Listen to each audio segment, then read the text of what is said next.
Para matiyak na may masasakyan ng mga babiyahe para sa barangay at SK elections at sa UNDAS, Land Transportation Franchising and Regulatory Board dadagdagan pa ang araw ng bisa ng mga special permit na i-issue nito sa mga bus. Ang sentro ng balita mula kay Karen Villanda, live.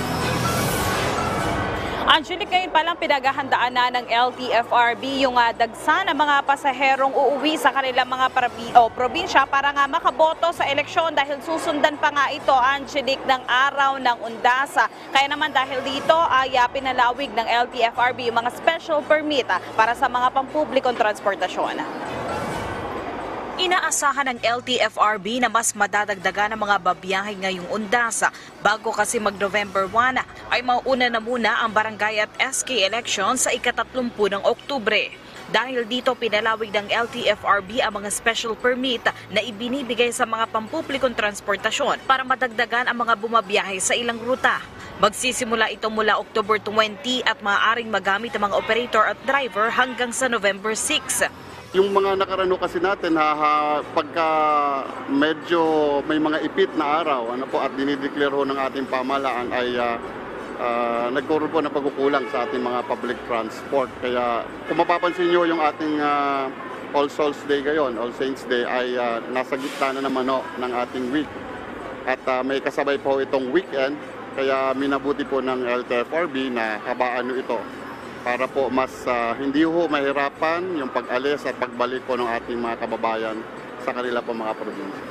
Kasunod nga ng unti-unti na pagdami ng mga pasahero ngayong Burmonths, mas pinagtibay na ng LTFRB ang Memorandum Circular number 016 o ang Implementation of Safe Spaces Act involving transportation services. Dito ay dinikita ng mga sticker ang pampublikong transportasyon na may abiso sa mga pasahero kung saan maaaring magsumbong kung nakararanas ang pambabasto sa loob ng pampublikong sasakyan. Kailangan lamang magsumbong sa LTFRB hotline 1342. Dito may parusa kahit ang mga driver na hindi mag-aabiso sa LTFRB na nabastos ang kanyang pasahero. Magkaiba ho ang penalty kapag yung empleyado or yung driver o yung conductor po ang may gawa ho nito, ay mas mabigat po yung penalty. Automatic po yun, 5,000 saka suspension po agad for 6 months ng kanila pong prangkisa. Yung second offense yun, suspension for 1 year, saka 10,000 pesos yung kanila pong penalty. Kapag naman po mga kasama nila sa loob ng public transportation, ay may penalty po yun na 5,000 din. Kaya lang yung pong operator, pag hindi ho nila na isumbong, o lalo na po ng ating mga driver at conductor, may penalty pa rin ho sila doon na 5,000, 10,000, 15,000.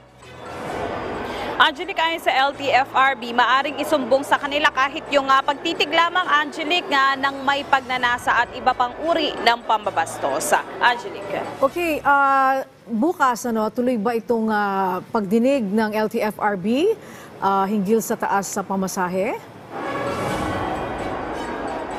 Yes, Angelica, kinumpirma yan ni Joel Bolano, ang head ng Technical Division ng LTFRB, na bukas alas 10 ay tuloy nga yung pagdinig para dun sa supplementary ng mga transport group, yung mga karagdagang dokumento nila para dun sa pisong 1 peso provisional increase, at inaasahan na bukas na din yan madidesisyonan na, Angelica. Okay, pero parang naiwanan na kasi itong mga pagdinig na ito, sinabi ba nila kung patungkol sa anong price increase ang kanilang hinahabol para dito sa aumento sa pamasahe bukas?